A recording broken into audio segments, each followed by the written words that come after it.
धाकड़ खबर, बेखौफसुमा बेबाक अंदाज। धाकड़ खबर के न्यूज रूम से मैं आपके साथ हूं अकरम रईस खान। जो खबर आपके सामने रखने जा रहा हूं उससे पहले एक बात आपको बता देना चाहता हूं और ये बात नोट करके रखिए और आपके सामने से जब भी कोई खबर गुजरे तो इस बात के आधार पर उस खबर को परखने की कोशिश जरूर कीजिए। भैया इसके पीछे राजनीति क्या है, ऐसा क्यों हो रहा है, इसे कैसे देखा और समझा जा सकता है, इस बात को हमेशा ध्यान रखिए। खबर आ रही है बेंगलोर से। बेंगलोर महानगर पालिका जहां पे भारतीय जनता पार्टी का कब्जा है, यानी कि भारतीय जनता पार्टी का मेयर और ज्यादातर पार्षद भारतीय जनता पार्टी के हैं, वहां पर भारतीय जनता पार्टी के एक सांसद ने आरोप लगाया है कि बेड बेचे जा रहे हैं। 25 से 50 हजार रुपए में कोरोना पीड़ित मरीजों को बेड बेचे जा रहे हैं, या यूं कहें 25 से 50 हजार रुपए की रिश्वत लेकर बेड दिया जा रहा है। उनके इस आरोप के बाद पुलिस ने एफआईआर दर्ज की है, 2 लोगों को गिरफ्तार किया है और मामले की आगे जांच की जा रही है। और इस पूरे मामले को लेकर एक राजनीतिक बवाल खड़ा हो गया है बेंगलुरु में और खासकर कर्नाटक में।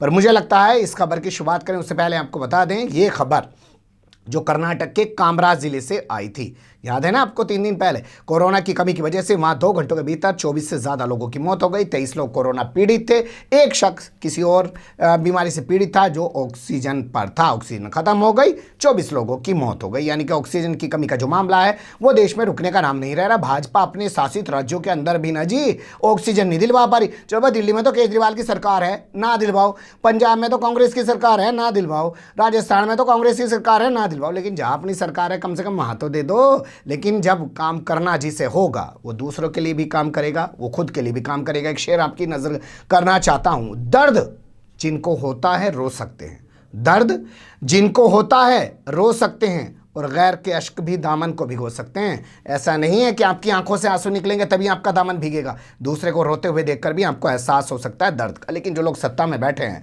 उन्हें भी सब चीज़ों से कोई फर्क नहीं पड़ता है, चाहे उनके अपने राज्य में ऑक्सीजन की कमी की वजह से लोग मर रहे हो, चाहे दूसरे राज्यों में मर रहे हो, सब आम सा होकर रह गया है। तो बेंगलुरु साउथ लोकसभा सीट है, वहां से भारतीय जनता पार्टी के सांसद हैं तेजस्वी सूर्या। जानते हैं आप उनके और लंबे चौड़े इतिहास के बारे में बताऊंगा तो खबर लंबी चौड़ी हो जाएगी, नाम तक ही रह लेते हैं। इन्होंने आरोप लगाया कि बेंगलुरु महानगर पालिका के अंदर जो कुछ अधिकारी हैं, जो फ्रंटलाइन वर्कर हैं, उन्होंने मिलकर ग्रुप बना लिया और वो ग्रुप जो है बड़े ही प्लान वे में काम करता है। क्या सिस्टम है काम करने का वो थोड़ा सा जान लीजिए। इनका कहना है कि जैसे कोई पेशेंट कोरोना पॉजिटिव हो गया तो उसे डॉक्टर ने कह दिया भैया तू तो होम क्वारंटीन हो जा, मतलब अपने घर में ही रह ले भी। तो जैसे ही वो अपने घर में रहता है वैसे ही ये लोग उसके नाम का एक बेड अपने यहाँ पे बुक कर देते हैं।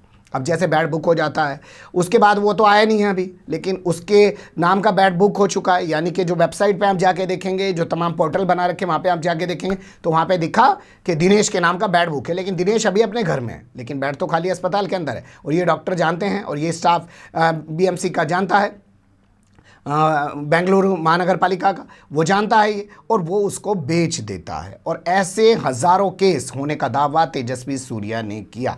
इसके बाद यहाँ पर जो मुख्यमंत्री हैं बीएस येदियुरप्पा वो हरकत में आए, उन्होंने पुलिस को जांच का आदेश दे दिया। यहाँ के पुलिस कमिश्नर कमल पंत उन्होंने बाकायदा इस पूरे मामले में जांच शुरू करा दी, क्राइम ब्रांच को मामले की जांच दे दी, जयनगर थाने में एफआईआर दर्ज करा दी।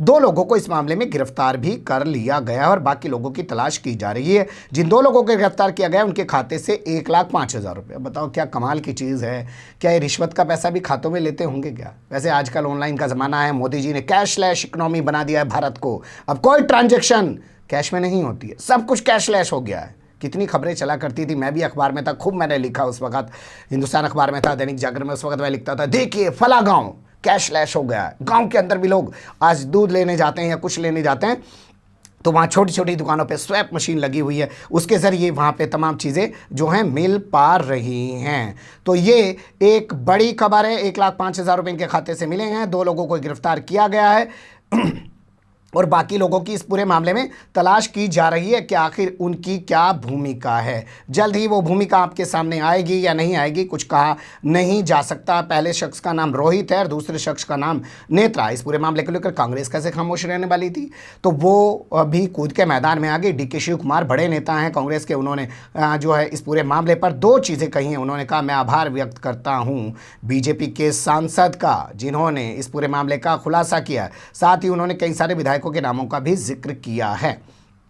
और जिक्र करते हुए कहा है कि जैसे यहाँ पे मेयर गौतम कुमार हैं, वो भाजपा के, इस बात की परवाह किए बगैर सांसद ने जिस तरीके से इस पूरे मामले का खुलासा किया है, विधायकों ने इस पूरे मामले का खुलासा किया है। विधायक का नाम है सतीश रेड्डी और रवि सुब्रमण्यम, और इसके अलावा उदय जो है राठौर गरड़धार, उदय गरड़धार जो हैं, उनका नाम लिखा है। उनका आभार व्यक्त करता हूं कि उन्होंने खुलासा किया, लेकिन बेहतर होता वो ये बताते कि ये जो मुंबई म्यूनसिपल कॉरपोरेशन है, इसका प्रभारी मंत्री कौन है। आपको पता होना चाहिए, हर नगर पालिका का या नगर निगम का एक जो है प्रभारी मंत्री बना दिया जाता है सरकार की तरफ से, तो उसकी भी जिम्मेदारी है, उस पर भी कार्रवाई होनी चाहिए थी। अब बात करते हैं राजनीति की, तो इसमें आप कुछ राजनीति भी ढूंढ सकते हैं। राजनीति ऐसे ढूंढ सकते हैं, जैसे आपको पता होना चाहिए, नरेंद्र मोदी 2014 में जब केंद्र के अंदर सत्ता में बैठे तो उन्होंने एक नया कानून बना दिया, 75 साल पार जनता कर देगी बाहर, मतलब भारतीय जनता पार्टी अपनी पार्टी से बाहर कर देगी। उसी के चलते लालकृष्ण आडवाणी, मुरली मनोहर जोशी, शांता कुमार जैसे वरिष्ठ नेताओं को बाहर कर दिया गया। 2019 में भी यही फार्मूला अपनाया गया, और जो है सुमित्रा महाजन जो लोकसभा स्पीकर थी, लोकसभा अध्यक्ष थी, उनको टिकट नहीं दिया गया और वो अपने घर पर बैठ गई। ताई के नाम से वो मशहूर हैं। लेकिन ये फार्मूला कर्नाटक में लागू नहीं होता। 77 साल के हो चुके हैं बीएस येदियुरप्पा, लेकिन फिर भी सत्ता में बने हुए हैं, जबकि बासनगौड़ा जैसे नेता, बासनगौड़ा पाटिल जैसे नेता जो हैं भाजपा के ही, और कई और विधायक, वो यहाँ पे बीएस येदियुरप्पा को हटाने की लगातार मांग कर रहे हैं। और अब ऐसा भ्रष्टाचार का आरोप वो भी भाजपा सांसद की तरफ से और कई विधायकों की तरफ से लगाया जाना राजनीति नहीं हो रही है क्या जी? पर्दे के पीछे नहीं समझना चाहिए क्यों हो रहा? क्या बीएस येदियुरप्पा पूरा कार्यकाल कर पाएंगे कर्नाटक के अंदर, या वक्त से पहले उनको हटा दिया जाएगा? और हटा दिया जाएगा तो क्या जो है मुख्यमंत्री फिर से कोई बीएस येदियुरप्पा का करीबी बनेगा, या जो केंद्र की हाला कमान है भारतीय जनता पार्टी, उनका मनचाहा कोई व्यक्ति वहां बैठेगा? वैसे आपको बताएं कि इस कानून को जो बनाया गया था 75 साल वाला, ये धराशायी हो गया केरल में, जहां पे मेट्रोमैन के नाम से मशहूर ई श्रीधरन को, जो 87 साल की उम्र में थे, उनको नरेंद्र मोदी ने या यूँ क्या उनकी भाजपा ने विधानसभा चुनाव में उतार दिया, लेकिन जमानत जब्त होने से बचा नहीं पाए। बड़ा दम भर रहे थे ई श्रीधरन आते ही लव जिहाद होता है जी केरल में जी, हिंदू लड़कियों का धर्म परिवर्तन करा दिया जाता है जी, जय श्री राम का बोलने में दिक्कत होती है जी यहाँ पे नारा जी। लेकिन क्या हुआ जी? जमानत जब्त होगी जी। जय श्री राम वालों की हालत तो वैसे पतली, दुर्गा वालों ने भी कर दी है बंगाल के अंदर, जो पूरे देश में इस वक्त चर्चा का विषय बना हुआ है। लेकिन अगर आप इंटरनेशनल मीडिया पे फोकस करेंगे तो वहाँ पे भी इस बारे में लिखा जा रहा है।